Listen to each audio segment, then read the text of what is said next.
Hey everyone, welcome back to the channel. Have you ever noticed something kind of strange? The people who walk religiously. Every single day, rain or shine, sometimes end up being the very ones whose knees give out first. I know, that sounds like one of those wild internet conspiracy theories, right? But this isn't something I just read in a random Facebook post. This is something I have seen with my own eyes, diagnosed with my own hands over and over again in my practice. I can't tell you how many folks, retirees, grandparents, hardworking people I've watched get up at 5 in the morning when it's still dark outside, head to the park, power walk for an hour, then after dinner go right back out and do another 3 laps around the neighborhood, and they genuinely believe they're being super healthy. They're doing everything right. They think, but then one by one, they end up walking right into my exam room. Some are convinced they wore out their knees from too much activity.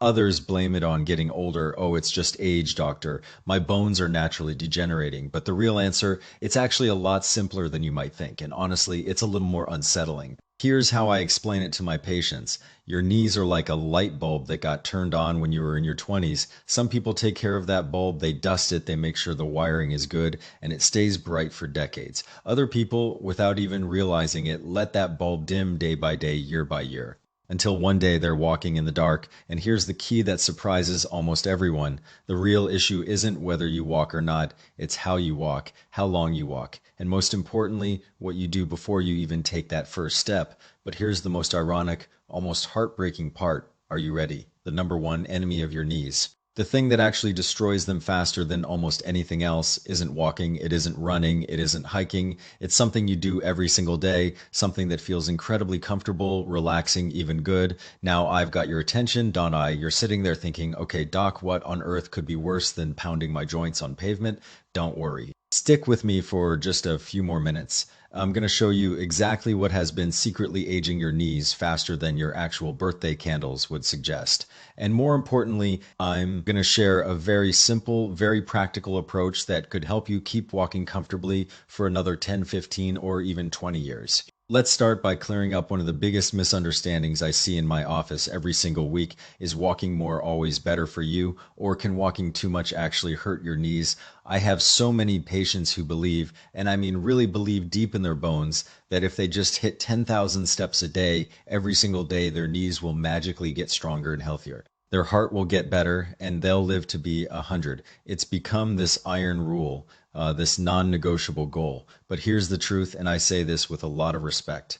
In our orthopedic clinic, and I work closely with our orthopedists, a shocking number of patients literally walk themselves into the clinic by following that exact belief. Let me give you a real example. I had a patient, a 65-year-old guy who had just retired from a desk job. Every single morning at 6:30, no excuses, he would go to the park and walk 4 fast laps. His neighbors thought he was a role model. His wife was proud of him. He felt good about himself. Then one day, about 3 weeks into this new routine, he noticed his knee started aching halfway through his walk. He had to stop and rub it. The next day it hurt earlier. By the end of the week, he was lying in bed at night feeling this deep, achy, heavy sensation in his knee that just would not go away. His first thought, well, I guess I'm just getting old. Joints wear out, nothing I can do about it. But after I did a full exam, looked at his range of motion, checked his muscle strength, asked him exactly how he walked, I found something very different. The real problem wasn't just his age. The problem was how he walked, how little he prepared his body before walking, and the rhythm and pace of his steps. All of it was slightly, but significantly off. So today, let's really dig into this deeply rooted myth. Does more walking always equal better health? The answer, honestly, may surprise you quite a bit. There was a very well done study published in a reputable international journal, the Journal of Sports Medicine and Physical Therapy, that looked at this exact question. Researchers split participants into 3 groups and followed them carefully. Group 1 was professional athletes. These folks trained heavily every single day, often for hours. Group 2 was people who barely moved at all, sedentary folks, office workers who sat all day, retirees who spent most of their time in a chair. Group 3 was what I call the moderate movers. People who walked a few times a week, maybe took a gentle jog, went for a bike ride on weekends. Nothing extreme. Want to guess what they found? I'll give you the numbers. In Group 1, the professional athletes, the rate of knee arthritis was about 13.3%. In Group 2, the sedentary group, the folks who sat all the time, the rate was 10.2%. But here's the kicker. In Group 3, the moderate, sensible movers, the rate was only 3.5%. Let me say that again. The people we think are protecting their knees by sitting still all day, by not putting any stress on them, actually had 3 times more knee problems than the people who moved a reasonable, regular amount. Isn't that wild? It completely flips the script. So let's be very clear. Moving your body is not the enemy of your knees, not even close. What really speeds up knee damage is not moving enough. Now, let me explain why that is, because once you understand the why, everything else starts to make sense. Think about your car. Imagine you leave it parked in your driveway for an entire year. You never start it, never drive it, never even turn the engine over. What happens? The tires get flat spots, the oil thickens and turns to sludge, the battery dies, rubber seals dry out and crack. When you finally try to start it again, things break. Your knees work exactly the same way. They are like a precision mechanical system, bearings, cartilage, fluid. If you don't use them, they don't stay the same. They get worse. Inside your knee joint, there's a very important substance called synovial fluid. I want you to think of this as your body's natural WD-40 or motor oil. Its job is to reduce friction between your bones and to feed your cartilage, that smooth, white, cushiony stuff at the ends of your bones. But here's the crucial part. That synovial fluid doesn't just stay evenly distributed on its own. It only spreads around and lubricates your joint when you move. When you bend your knee, when you walk, when you squat, that movement pushes the fluid like a gentle wave across the entire joint surface. When you sit for hours and hours watching TV, working at a computer, driving, that fluid just sits at the bottom of the joint. It pools, it stagnates. And the cartilage at the top of the joint, it gets no nutrition over time. That cartilage starts thinning, drying out, cracking like a houseplant you forgot to water for months. And that's not the only problem, not by a long shot. Your knee is also surrounded by muscles. Your quadriceps in the front, your hamstrings in the back, your calves below. I tell my patients that these muscles are like a team of highly trained bodyguards. Their job is to absorb shock, stabilize your knee, and keep the bones moving in the right alignment. But if those bodyguards sit around all day doing nothing, if you never ask them to work, they get weak, they shrink, they lose their strength and their reaction time. So then one day you suddenly ask them to carry your full body weight up a hill or down a set of stairs. What do you think happens? They fail, and your knee, the bones, the cartilage, the ligaments takes the hit. I see this pattern constantly. Someone sits too much for too long, their muscles get weak, their synovial fluid gets thick and stagnant. Then they get a burst of motivation, New Year's resolution, a doctor's warning, a friend's encouragement, and they go out and walk 5 miles on the first day, and their knee swells up like a balloon. That's why I keep repeating this to my patients. More steps is not the magic trick. Smarter steps, prepared, thoughtful, gradual steps are what will actually carry you through the long haul. At this point, you might be thinking, okay, that makes sense. So what does smarter actually look like in real life? How do I know if I'm helping my knees or secretly hurting them without realizing it? That's exactly what we're going to walk through next. We just talked about how sitting too much is actually worse for your knees than walking at a reasonable pace. I know that's hard to believe for some people. Sitting feels so comfortable, so easy, so harmless. How could sitting on your couch be more dangerous than going for a brisk walk? Let me tell you about another patient so you can really feel the difference. I had a patient, let's call her Mrs. Lynn. She was 62 years old, recently retired, and her absolute favorite thing in the world was getting together with her girlfriends at the community center to play cards. They would sit for 4, sometimes 5 hours at a time. They'd get up once to use the restroom, maybe twice, but otherwise they were completely still. After a few months of this, Mrs. Lynn came to see me. She said, "Doctor, I don't understand it. My knees feel so achy, especially at night. Even walking from the bedroom to the kitchen feels heavy and uncomfortable." Now, a lot of people would hear that and say, well, she's 62, it's just normal aging, joints wear out. But that's not what I found when I examined her. What I found was that the lubrication inside her knees, that synovial fluid we talked about, had basically turned into a stagnant pond. It wasn't circulating, it wasn't coating her cartilage. And the muscles around her knees, they had gotten soft and weak from all those hours of sitting. So when she did get up to walk, even just to the bathroom or to get a glass of water, her knee had no protection, no shock absorbers, no natural cushioning. No wonder it hurt. Here's a way to think about it. Your knee joint is like an engine that needs regular oil changes and regular use. That oil, the synovial fluid, only circulates when you move, and the muscles, the bodyguards, only stay strong when you ask them to work. If you sit too long, two bad things happen at the same time. First, your oil stops flowing. Second, your bodyguards go on vacation. Then The moment you actually need them, the moment you stand up and try to walk across a parking lot, they're not there for you. That's why I tell my patients that sitting is a silent problem.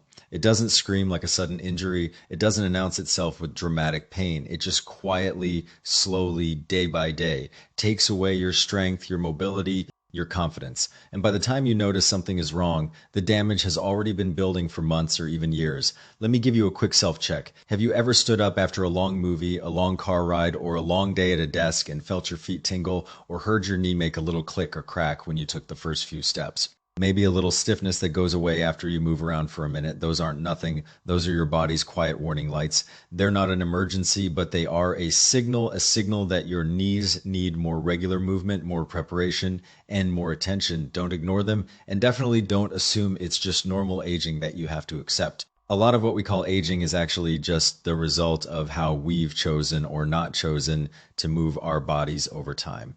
So here we are, we've established that walking too much without preparation can hurt you, and sitting too much will definitely hurt you. So what's the sweet spot? What should you actually do from years of practicing medicine and watching what works for real people? Not athletes, not superhumans, just regular folks with jobs and families and busy lives. I've boiled it down to an approach I call move smart. We absolutely need to move. That's non-negotiable. But we need to move with intelligence, not mindlessly. Not like we're training for a marathon with no training. We need a plan that fits your life, your body, your schedule. Let me give you 3 practical, actionable tips that every single one of my patients can do starting today. Tip number 1, always warm up before you walk. I know this sounds so small, so obvious. So many people skip it because they think it's just a walk. It's not like I'm running a race. But let me tell you, skipping your warm up is like starting your car on a freezing winter morning and immediately flooring the gas pedal. Something is going to break. Your body needs a gentle wake up call. Your joints, your muscles, your ligaments, your tendons, they all need a few minutes to transition from resting to moving. Here's what I recommend. Even if you're only going for a 10 or 15-minute walk around your neighborhood, take 5 minutes first to do some very simple movements. March in place, slowly circle your ankles, 10 each way, gently swing your legs forward and back. Do a few very shallow knee bends, reach your arms overhead and side to side. What does this do? 3 things. First, it increases blood flow to your muscles. Second, it warms up your connective tissue so it's more flexible and less likely to tear. And third, most importantly for your knees, it gets that synovial fluid moving. It spreads the lubrication around so your cartilage is protected from the very first step.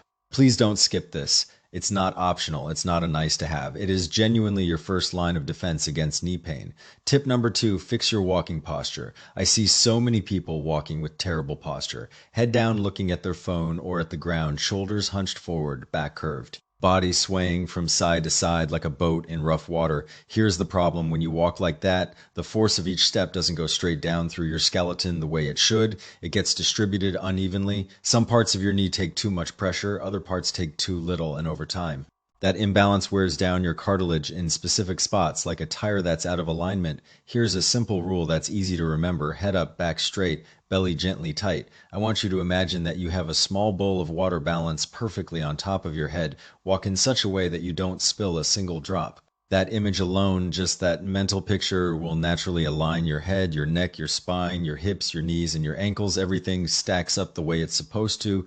Each step becomes lighter, smoother, and safer. One more thing about posture: if you carry a bag, a purse, a backpack, a shopping bag, try to balance the weight. Don't always carry it on the same side. That creates a chronic imbalance that your knees have to compensate for. Switch sides regularly, or better yet, use a backpack that distributes weight evenly across both shoulders. Tip number 3, the surface you walk on matters more than you probably realize. I have so many patients who love walking on cement, sidewalks, park paths, parking lots.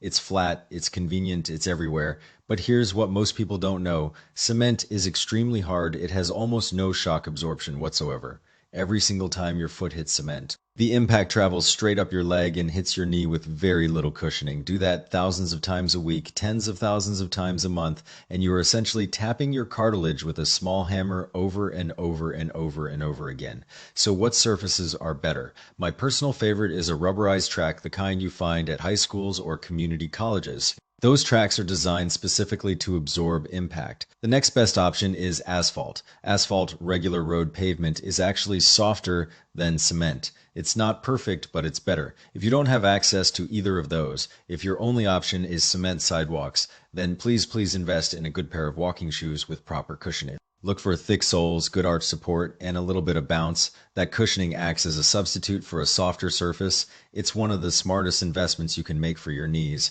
Also, avoid uneven or slippery surfaces whenever possible. Cobblestones, loose gravel, wet leaves, ice, those are fall risks, and a fall can damage your knees in an instant.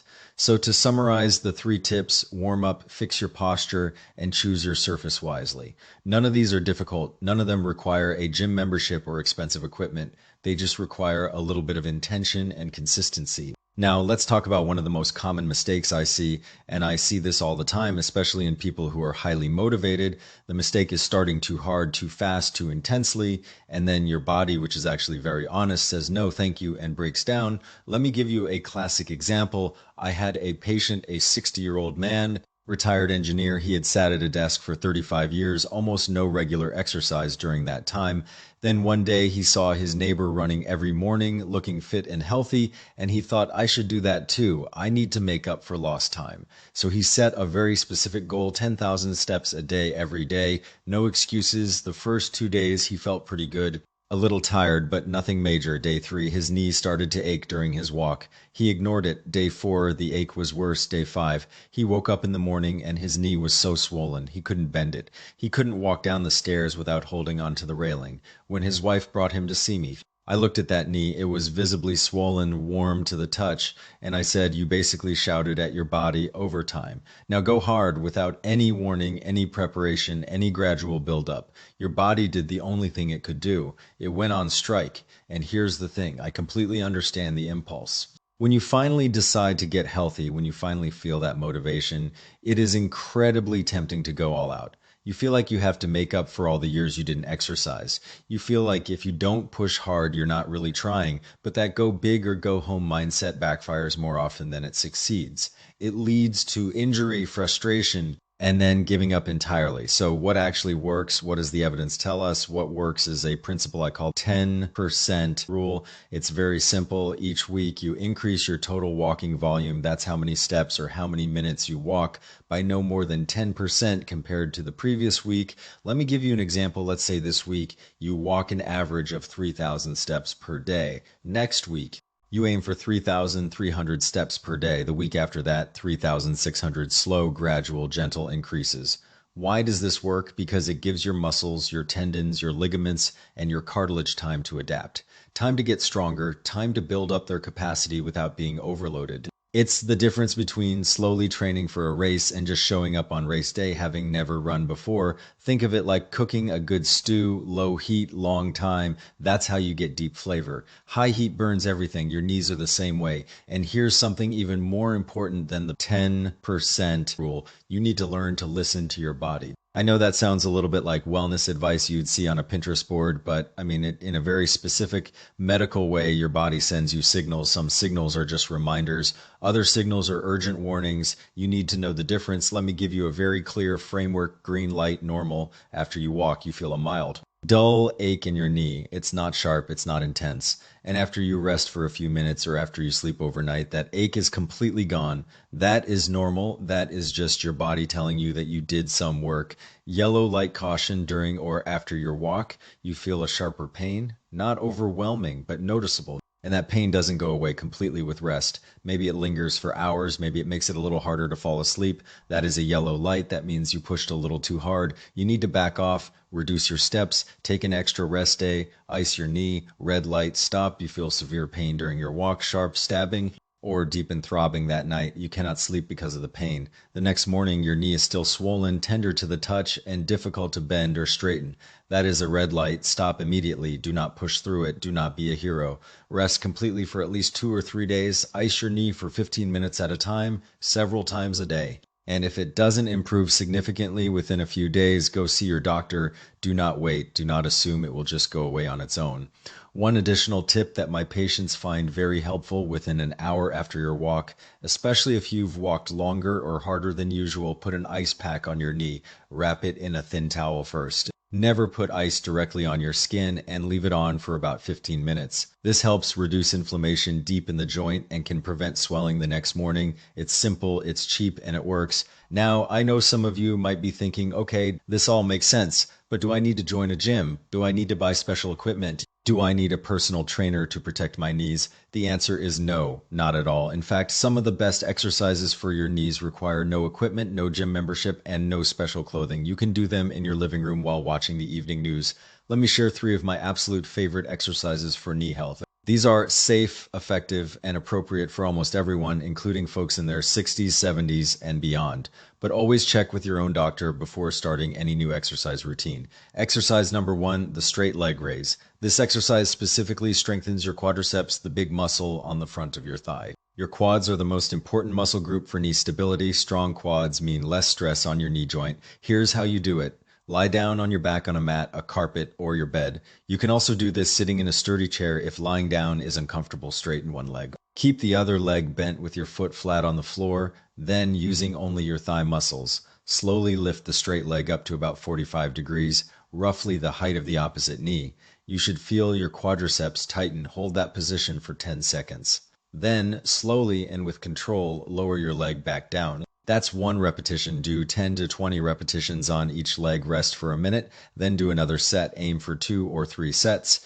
The beauty of this exercise is that it strengthens your knee without putting any weight on it. Your knee joint itself doesn't have to move. It's very safe even for people with existing knee pain. Exercise number 2, the wall sit. This one sounds easy, but you will feel it quickly in a good way. Find a clear, flat wall. Stand with your back flat against the wall. Your feet should be about shoulder width apart. Then walk your feet forward about 12 to 18 inches, roughly half a foot length. Now slowly slide your back down the wall until your thighs are roughly parallel to the floor. You should look like you're sitting in an invisible chair. Here is the most important form cue. Your knees should never go past your toes. If your knees are extending beyond your toes when you look down, you've gone too low. Slide back up a little. Hold this position for as long as you can with good form. Maybe that's 15 seconds. Maybe that's 30 seconds. Maybe you're stronger and can hold for a full minute or 2. When your thighs start to shake or burn, that's your signal to come up. Slowly slide back up the wall, rest. Then do it again. The wall sit strengthens not only your quadriceps, but also your glutes and your core. All of these muscles work together to stabilize your knee during walking, climbing stairs, and standing up from a chair. Exercise number 3, standing calf raises. This exercise is deceptively simple, but it addresses something that a lot of people overlook, your calf muscles. The muscles on the back of your lower leg are essential for walking. They are what push you forward with each step. Weak calves mean you tire out quickly and you compensate with bad mechanics, which can hurt your knees. Here's how to do it. Stand up straight with your feet about hip width apart. You can hold onto a wall or the back of a sturdy chair for balance if you need to. Slowly, with control, lift your heels off the ground so you are standing on the balls of your feet. Go as high as you comfortably can. You should feel your calf muscles engage, a nice, deep, warm feeling in the back of your lower legs. Then, slowly lower your heels back down to the floor. That's 1 repetition. Do 15 to 20 repetitions. Rest for 30 seconds. Then do another set. Aim for 2 or 3 sets total. You can do these while you're waiting for your coffee to brew, while you're brushing your teeth, or during the commercial breaks of your favorite show. They take almost no time but pay huge dividends in walking endurance and knee stability. So there you have it. 3 exercises, no gym required, no expensive equipment, just your own body weight, a wall, and a few minutes of consistency each day. Start with just a few repetitions. See how your body responds. Then gradually add more over the weeks and months.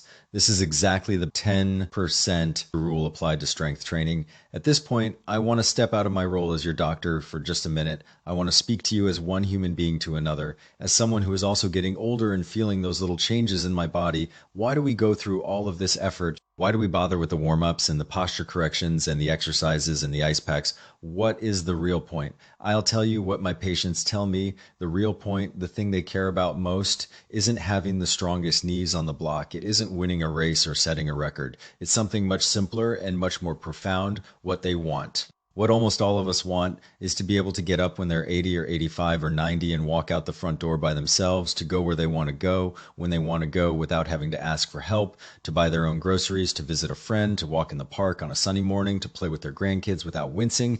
I have had so many patients sit in my exam room and say, almost in a whisper, "Doctor, I'm not afraid of dying. We all die. What I'm afraid of is not being able to walk, of being stuck in a chair or a bed, of having to ask my children to help me go to the bathroom." That fear. The fear of losing your independence, your mobility, your ability to move through the world on your own terms, that fear is often stronger than the fear of pain, stronger than the fear of illness, because your ability to walk is directly tied to your dignity, to your sense of self, to your freedom. I remember visiting an older woman in the hospital once. She wasn't my patient, but I stopped by to say hello. She was sitting by the window, just staring out at the sky, not watching TV, not reading, just staring. After a while, she turned to me and said very quietly, "I've had a good life. I've been lucky. But if I end up stuck in this bed, unable to move, that's not living. That's just waiting." I didn't have any medical advice for her in that moment. I didn't have a prescription or a treatment plan. I just sat with her for a while, and I thought about how many of us share that same quiet fear. We exercise, we stretch, we rest, we ice, we go to the doctor, not because we want to be superhuman, not because we want to live forever, but because we want to protect our ability to live fully, independently, on our own terms for as long as possible. That's what this is really about. It's not about steps or numbers or goals. It's about freedom. It's about dignity. It's about still being able to walk to the mailbox, to the corner store, to your neighbor's front door when you're 80 years old. Let me invite you to do something with me for just a moment. If you're comfortable, close your eyes. Picture this. It's early morning. The sun is just coming up, soft light coming through your window. You get dressed calmly, you put on your walking shoes, the comfortable ones, you step outside, the air is cool and clean. At the corner, the old tree you've walked past 1,000 times is still there, leaves moving in the breeze. A neighbor waves and says, "Good morning." A little further down, you see a young child, maybe your grandchild, maybe someone else's, laughing and chasing a butterfly. You're not walking fast, you're not trying to set a record, but here's the most important part. There's no pain, no fear of falling, no worry that your knee might give out. Just the warm sun, the gentle breeze, and a quiet feeling of peace. That's what we're working toward. That's what all of this, the warm-ups, the posture, the exercises, the ice packs, is for. Not to make you an athlete, to give you more mornings like that one. I'm not saying this from a pedestal. I'm not your boss or your coach. I'm someone who sees the consequences of neglect every single day and also sees the miracles of small, consistent effort. I'm sitting next to you on a park bench, having an honest conversation about how to keep living well. Your knees are not just mechanical parts. They are the foundation of your freedom, of your ability to show up for the people you love, to do the things that bring you joy, to move through the world with confidence and ease. So please, give them a little warmth, a little movement, a little love, not because you have to, because you want to keep living your life. If this message connected with you in any way, I want to invite you to do something very simple. Go down to the comments below this video and write these 5 words. I want to walk longer. This isn't a slogan. It's not a marketing gimmick. It's a promise you make to yourself, a declaration that your mobility matters, and it's a way for all of us watching this video to feel like we're in this together, not alone. And if, while you were listening to this, you thought of someone you care about, maybe a parent, maybe a spouse, maybe a neighbor or a friend who has knee trouble but never complains, someone who is quietly struggling but still trying, share this video with them, not in a pushy way. Just gently say, "I was watching this and I thought of you. We're all in the same boat. None of us are getting younger, but we can get wiser. We can get kinder to ourselves. And we can help each other keep moving." Before we go, let me give you my standard but very important disclaimer.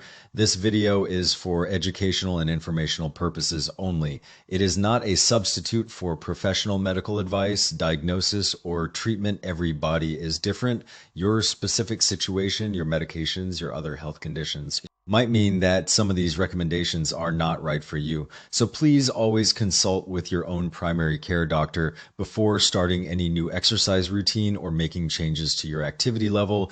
I'm here to help you understand the science. I'm here to empower you with information, but I'm not your doctor, and nothing in this video creates a doctor-patient relationship. If you are dealing with knee pain, swelling, instability, or any other health concern, please schedule a visit with your own physician. They know you, they can examine you, they can give you advice that is tailored to your unique body and your unique life. Thank you so much for spending this time with me. I know it was a lot of information. I know your time is valuable. The fact that you made it to the end tells me that you care about your health and your future, and I genuinely respect that. In our next video, we're going to keep going. We'll talk about more ways to stay mobile, more ways to prevent injury, more ways to live fully and freely as the years go by. Until then, I want to wish you something very simple. May every step you take today feel steady and strong. And may every road you walk, whether it's the road to the mailbox, to the grocery store, or to your grandchild's school, feel bright and full of possibility. Take care of yourself, take care of each other, and I will see you in the next one.